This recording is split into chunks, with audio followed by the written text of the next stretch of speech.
Hello everybody. It is now the autumn of 2020, and that means 40 years ago in the autumn of 1980, the 1981 model year debuted. And this is what you would have got from Chevrolet if you got a full-size truck. Walk around.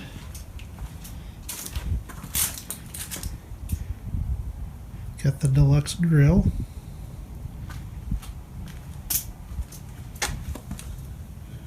The trim around the turn signal. The new bright work for 1981.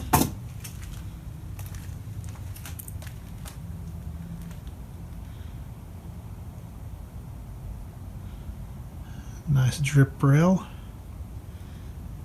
Nice side view mirror, nice and large.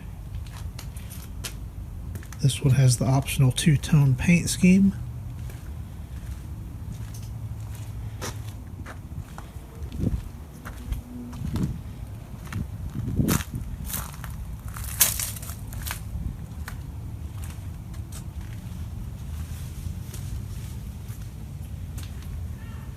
And the rally wheels. Of course, can't forget about those. And it's a little windy today, so I apologize for any wind noise. Take a peek under the hood. This one originally came with the 305. It now has a 350 in it.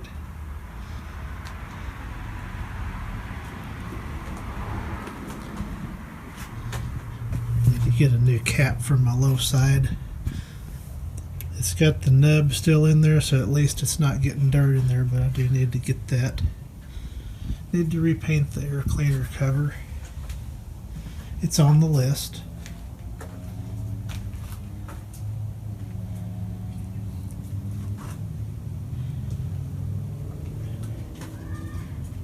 So yeah, it's hanging on pretty good.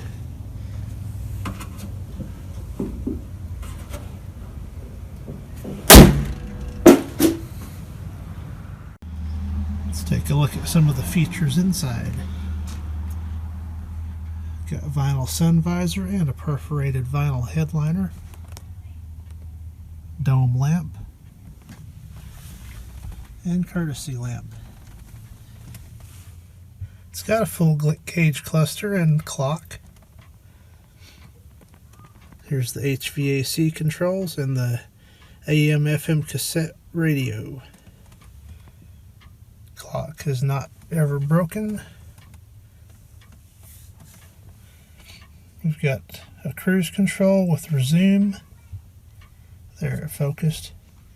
And that's a resume only feature. It does not accelerate when you move this over that way. It just strictly resumes. Or you can turn it off. And of course set on the end there. We will demonstrate that now. And as you can see, the cruise control works just fine. Tap the brakes and release. Hit the resume button. Goes right back up to speed. Let's start it up. I've already had it out today, so of course it fired right up.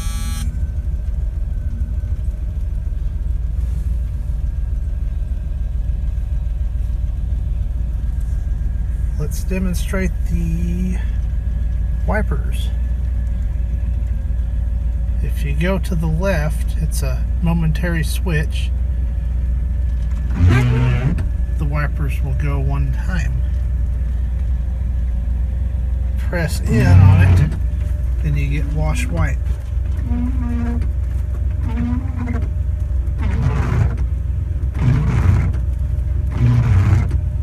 Yes, the wipers do make a little bit of noise. It's a 2-speed motor with delay. The first position on the switch is the delay, and it's infinite controlled.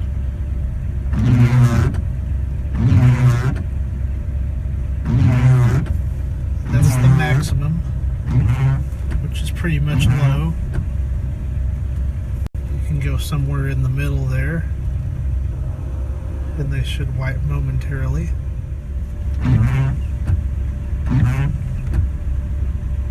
There they go, I think. Yep. Just being a little finicky today. Switch might be a little bit dirty. Well, here's low speed, constant run. And here's high speed. And back to delay.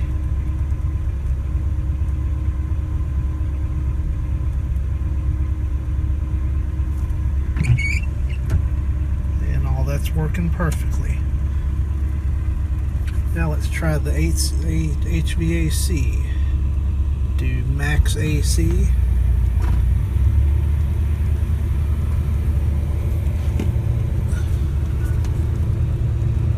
It's cooling down.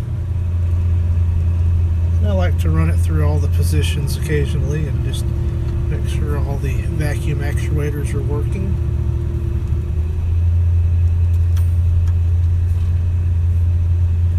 It seems they are. Yep, I'm getting out of the floor and the dash. And then we should have no AC at that point, just vent. And we do. Now heater. That's working well. Now defrost. And the compressor comes back on. And we indeed have air blowing out the dash. Another note while I'm here, I don't know if it shows up on camera, the antenna is integrated into the windshield in this model. So you notice no antenna stock outside, mounted on the fenders. So we'll go back to max AC.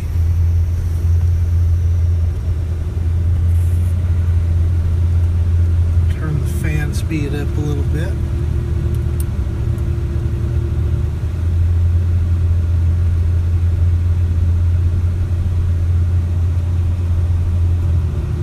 Pretty good. It's down to 35 now, so that's pretty good and cold. Can't complain about that.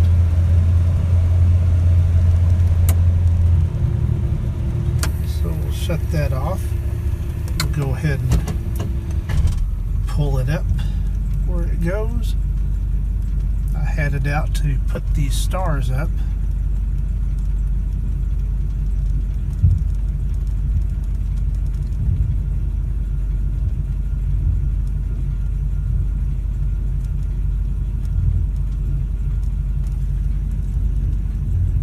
That ought to do.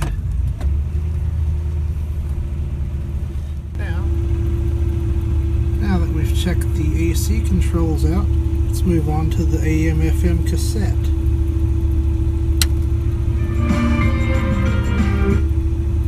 Uh-oh, Susan. Here's AM. So check the terms of agreement for the vendors of music, the digital. It works. Let's try a tape.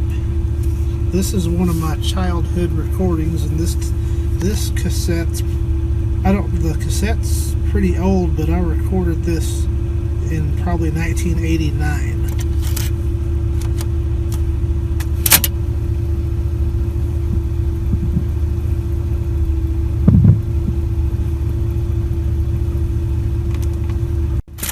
Estate planning attorney to update your will. Let's go on this side.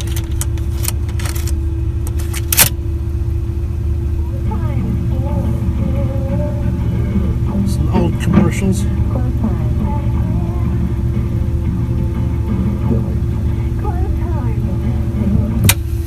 Fast forward.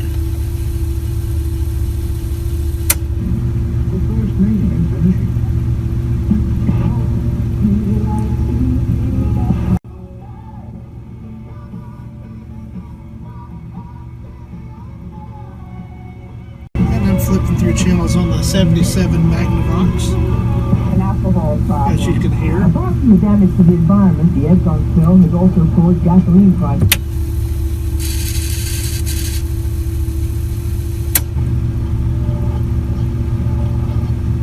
So that appears to all be working well. See, it doesn't eat the tape, so that's always a good thing. Don't have to get my pencil out. We've got dual fuel tanks. Let's demonstrate that now. Let's do a tank switch. We're on the right hand tank. Going to go to the left hand tank. Switch is flipped. It's fully depressed until it gets to full, and then I'll release the button. Now we're on the left hand tank.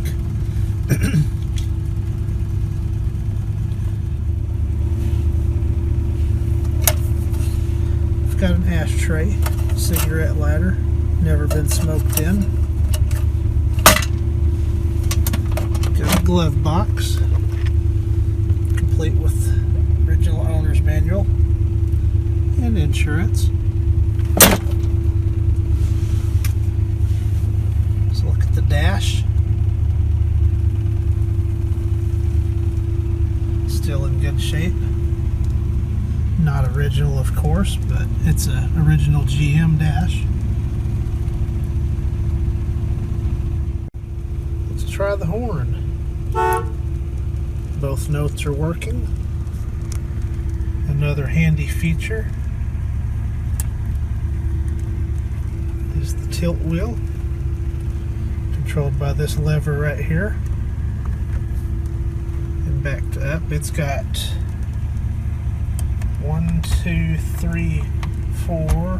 4 detents of adjustment. That's the lowest, and that's the highest. So we can shut off the engine now.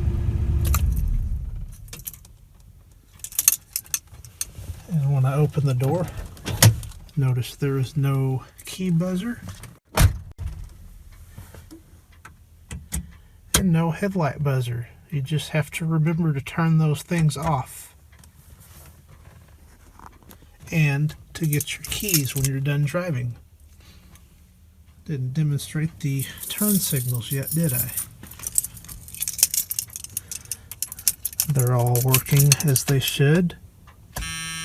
Hey, there's the buzzer.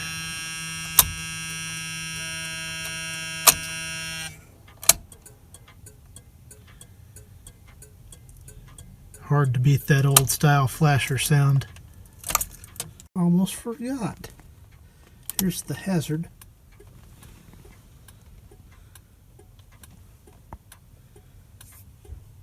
And it's a different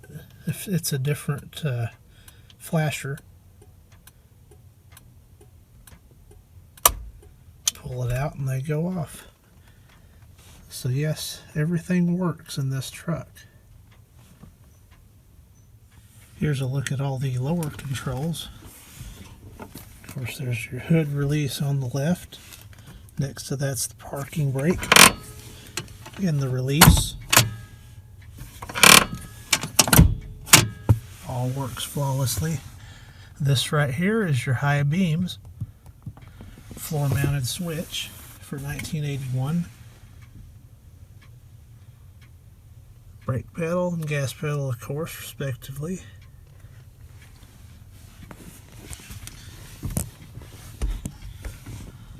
And here's the fuse panel. This is the flasher for the blinkers. This is the flasher for the hazards up there.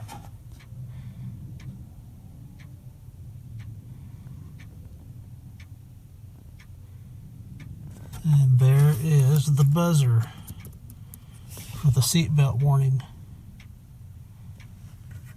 Now, let's check out the doors.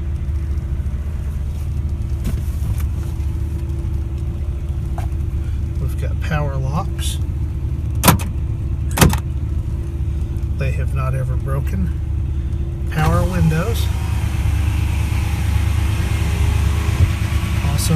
broken.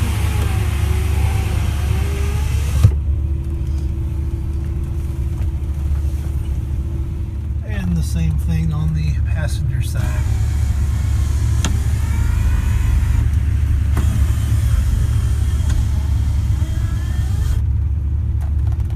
And that power lock works as well.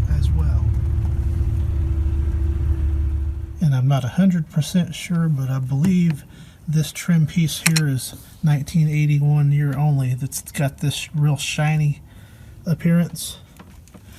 All the other later ones I've seen have kind of like this type of look to them.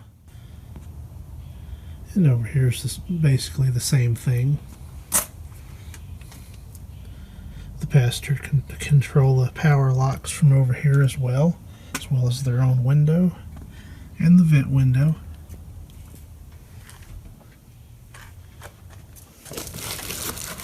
This is probably the most useless coat hook of all time. If you hang a coat here, you can't see out the window.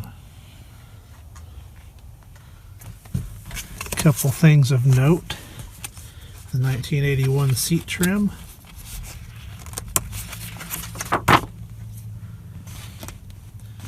Here's mine right here. As you can see, it is the correct cloth. I had that done in 2008. I purchased this material here from SMS Auto Fabrics. They did a real fine job with it, and it looks factory.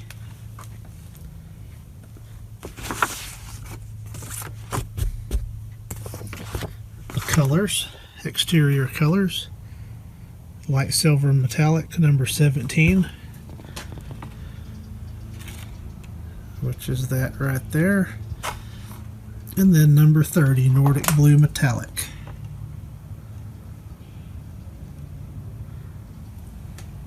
Which it's been repainted, so it's not exactly, but it's pretty darn close. This here on the glove box door is the original paint. It's a detail of the passenger side with my correct Silverado emblem. The reproduction ones are real big and bulky looking. Don't look anything, I mean, from the front, yeah, they look like that, but if you look at them from the side, you can tell they're repops.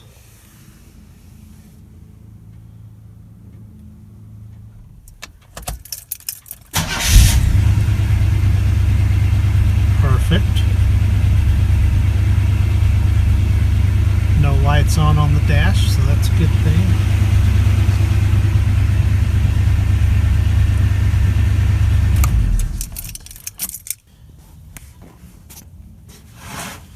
And here's a look underneath.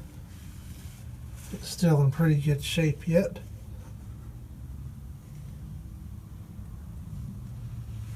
Just a little surface rust here and there. Frame is still black, so that's a good thing.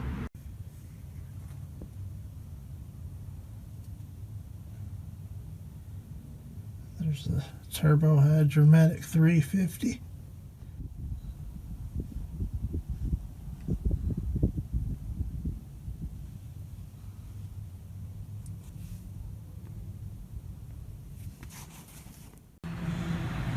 Here's a look at this side.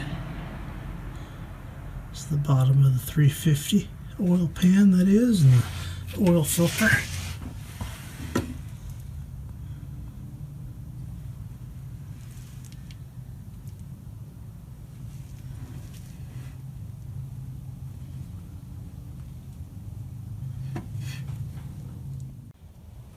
So once again, this has been a look at my 81 Chevrolet Silverado and what you could get in a Chevrolet full-size truck for 1981 for $10,000. That's what this cost brand new. Thank you for watching.